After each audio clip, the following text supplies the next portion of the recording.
बेटियां कुर्रतुल ऐन होती हैं, कल्ब का सुकून और चैन होती हैं।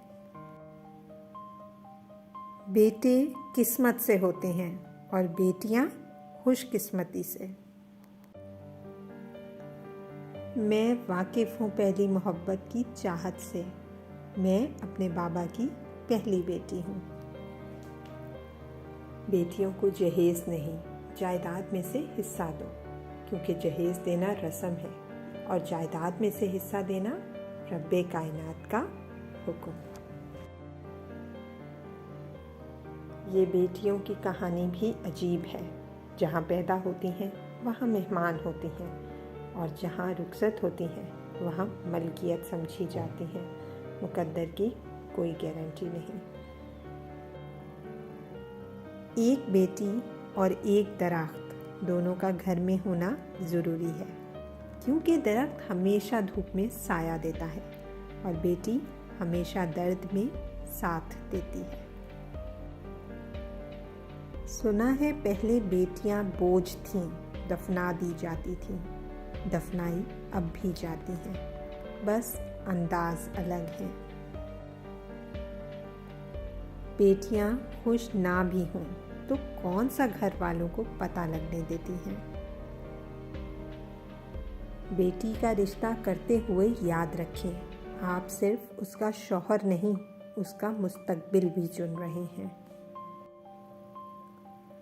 कुछ बेटियां अपने बाप के घर शहजादियां और शौहर के घर रानियां होती हैं, क्योंकि हर मर्द एक जैसा नहीं होता। बेटियां जब बड़ी हो जाएं तो शक की दीवारें ऊंची करने के बजाय मोहब्बत की रस्सी को दराज कर लेना बेहतर होता है, क्योंकि मोहब्बत की लगाम तरबियत पर आंच नहीं आने देती। बेटियों के दुख समझना बहुत मुश्किल होता है। उनके लिए तो उस घर में भी जगह नहीं होती जहां वो पैदा होती हैं। बेटी का फैसला अगर गलत हो जाए तो माफ़ी नहीं दी जाती। उसको ना मुआशरा माफ़ करता है ना अपने। और अगर बेटी की ज़िंदगी में माँ बाप का फैसला गलत हो जाए तो कहा जाता है बस बेटी का नसीब। बेटियां कब बाप की उंगली छोड़कर अपने नसीब का हाथ थाम लेती हैं पता ही नहीं चलता।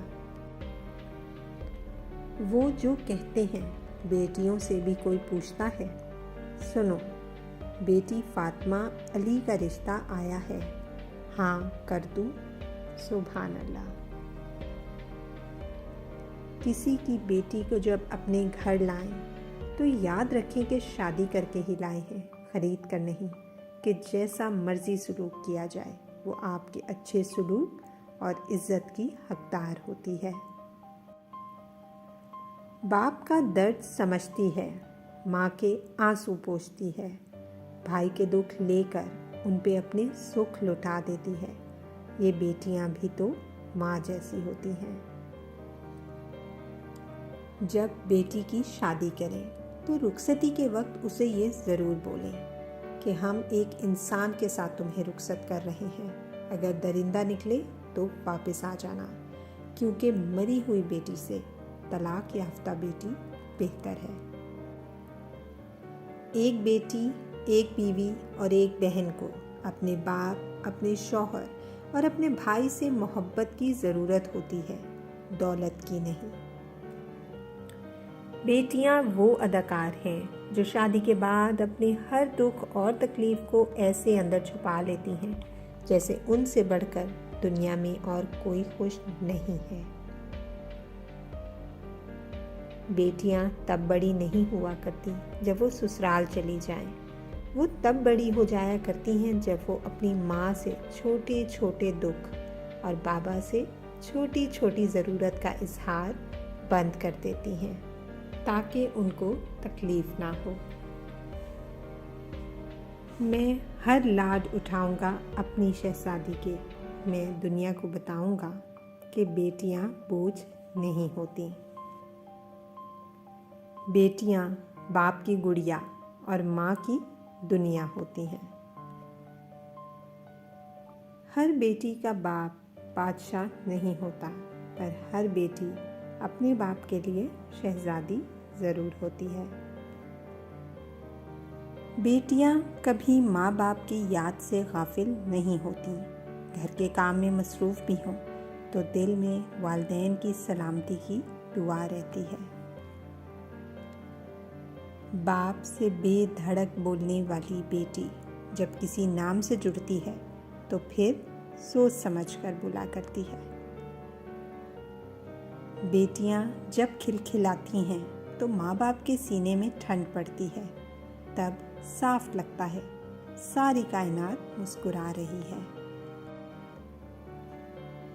बाप का बाजू बेटी का सबसे बड़ा सहारा होता है। बेटी वो फूल है जो हर बाग में नहीं खिलता। बाप का बस चले तो अपनी बेटी की जिंदगी के सारे कांटे चुनकर फूल बिछा दे। सबके मुकद्दर में कहाँ होती हैं बेटियां? अल्लाह को हो जो घर पसंद, वहाँ होती हैं बेटियां। ज़रूरी नहीं रोशनियाँ चरागों से ही हों, बेटियां भी घरों में उजाला करती हैं।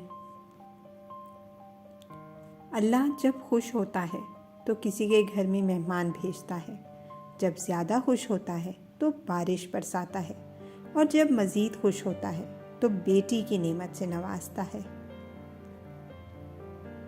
बेटियां फूलों की तरह होती हैं और ये फूल आपके घर की जीनत हैं। बेटी जब बाप से जुदा होती है तो दुआ होती है कि इसे दोबारा एक मजबूत कंधा मिले, इसकी ज़रूरियात खुशी से पूरी हों। अच्छा दामाद बाप के लिए बेटे जैसा ही होता है। या अल्लाह हर बेटी के नसीब अच्छे करे। आमीन।